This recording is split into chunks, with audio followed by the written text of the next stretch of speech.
recibe subsidios del Estado argentino. Una locura. Vamos a contar de quién se trata. Y además le vamos a contar negociaciones que se han abierto esta noche. Habría al menos un ministro del gobierno en desacuerdo con el decreto de necesidad y urgencia y que estaría buscando una salida política con la oposición a cambio de la salida de Martín Redrado de la presidencia del Banco Central. Es un dato que de último momento que se está comenzando a barajar, negociaciones políticas que ya habrían comenzado. En realidad, después lo vamos a comentar, en realidad aparentemente hay más de un ministro que no está de acuerdo con esta crisis que se ha abierto. En las últimas horas incluso hemos visto por imágenes a varios que tienen caras realmente, como se dice habitualmente, caracúlicas, ¿no? Pero bueno, después se las vamos a comentar. Elisa Carrillo, buenas noches. Buenas noches. ¿Cómo le va? Bien, bien. Ha estado muy tranquila estos últimos días. Sí, yo creo que... bajo perfil. A mí me da la impresión, hablo hoy porque he caminado bastante la calle estos días y la gente está muy preocupada o en estado de pánico, porque además uno ve la televisión y pareciera que los fondos buitres se van a quedar con todo el dinero de la nación, etcétera. Entonces lo primero que me parece que me vi obligada a salir a hablar es para llevar una absoluta tranquilidad a todo el pueblo de la nación. Efectivamente hay una crisis institucional casi tragicómica, porque la verdad es que si no fuera que estamos en un conflicto casi generalizado de poderes, suena risa. Yo miro la televisión y es disparatado lo que sucede.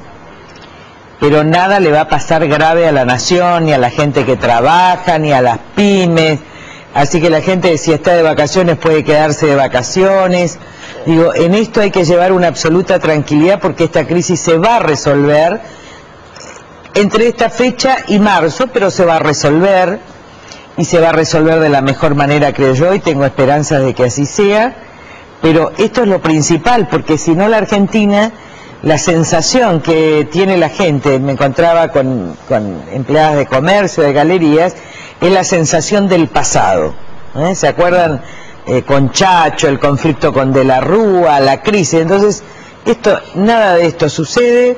Ahora usted dice crisis tragicómica, crisis innecesaria también, podríamos decir. Así es, por eso es que no es entendible. Entonces, lo primero que tenemos que explicar es quién declaró el default en la Argentina, porque nadie cita. En realidad el default, yo era diputada de la Nación, lo declaró el día de la Asunción como presidente, después de la caída de la Rúa, Rodríguez A., a quien votaba la señora Presidente de la República, y yo trataba, entonces diputada de la Nación, le trataba de disparate lo que estaban haciendo.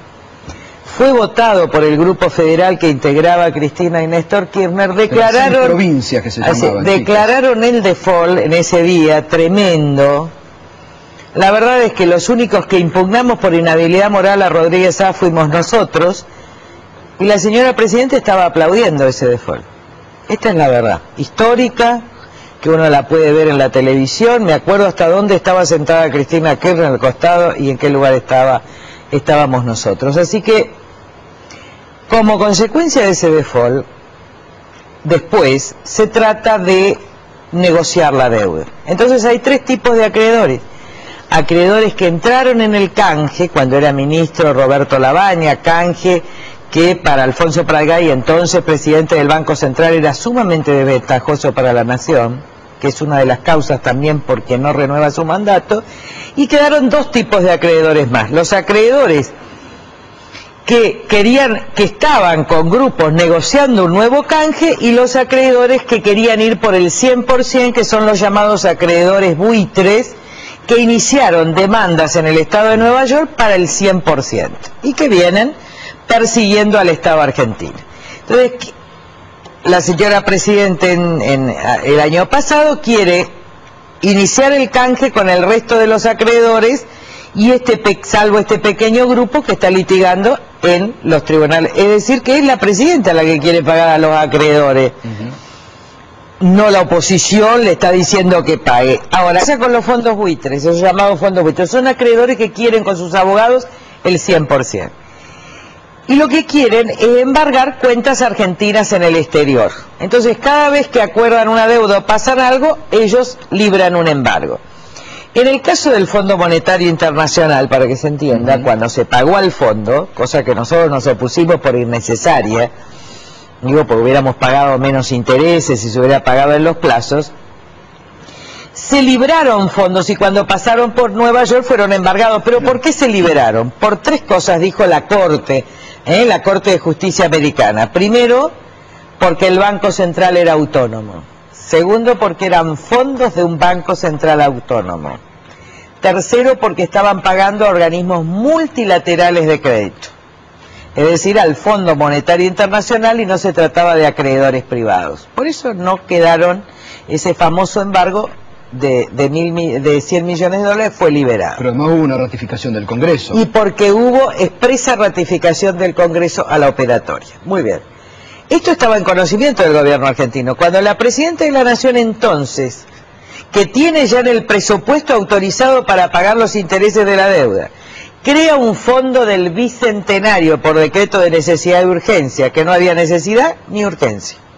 Los vencimientos son recién dentro de 2 o 3 meses, con lo cual podía prorrogar las sesiones del Congreso o llamar a sesiones extraordinarias para tratar en el trámite legal ordinario la cuestión. Sin embargo, deja vencer el plazo, ya necesidad de urgencia, y crea un fondo con transferencias de fondo del Banco Central de la República Argentina que pone en riesgo toda la estrategia jurídica de defensa del propio Estado argentino para preservar las reservas del Banco Central de esos embargos. Es decir, que el viernes, cuando el viernes se abre la cuenta está abierta, esta cuenta en el Banco Central. Pero no van a se estuvo a minutos, la información que tenemos que se estuvo a minutos de la transferencia.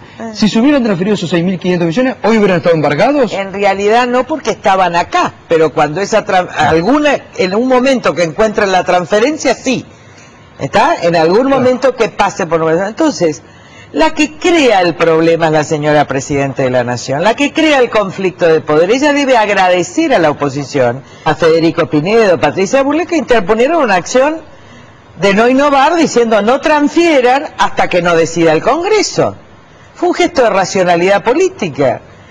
La señora Presidenta debe agradecer esto, porque si no hubieran transferido los fondos estaríamos en mayores problemas, en una debilidad estructural respecto del Banco Central y de las reservas. Es decir, ¿usted cree que se habría complicado la situación si ese fondo se hubiera creado? La señora Presidenta, ¿qué tiene que hacer? Si dicta el decreto de necesidad y urgencia, tiene que convocar a sesiones extraordinarias del Congreso. Eso lo dice la Constitución. Esas son sus facultades y también conforme al artículo 63. ¿Por qué no llama? ¿Por qué no llama? Entonces, la verdad es que no tiene explicación racional. Segundo. Ustedes han hecho una carta hace instantes, así es. Los bloques de la oposición pidiendo... Nosotros discrepamos con la estrategia de algunos sectores de la oposición que plantearon casi un enfrentamiento entre la Presidenta y el Vicepresidente. Esto nos pareció institucionalmente incorrecto. Nosotros no compartimos esa estrategia y yo me acallé y me silencié para guardar la unidad de la oposición. Pero ahora, lo que se diseñó en la Cámara de Diputados de la Nación es una estrategia pidiéndolo a Fellner. Yo he hablado personalmente 2 veces con Fellner. Primero, que se nos facilite una reunión informal para darle una salida a esta crisis racional. El señor presidente me ha comunicado que hasta el momento no puede convocarla, entonces nosotros le mandamos, yo ni siquiera la firmé. Sector de la oposición acordó, el radicalismo, la coalición cívica, distintos bloques, el peronismo federal, el radicalismo, el PRO, etcétera. Vamos a pedirle una carta al señor presidente de la Cámara de Diputados de la Nación para que por su intermedio se la envíe a la Presidenta, pidiéndole a la Presidenta que convoque a sesiones extraordinarias, que es la forma de destrabar el conflicto, para tratar los DNU. En segundo lugar, si después de darle tiempo a la Presidenta no lo hiciera, corresponde que lo haga el presidente de la Cámara de Diputados. Y si no lo hiciera, recién veríamos la posibilidad constitucional también de esto.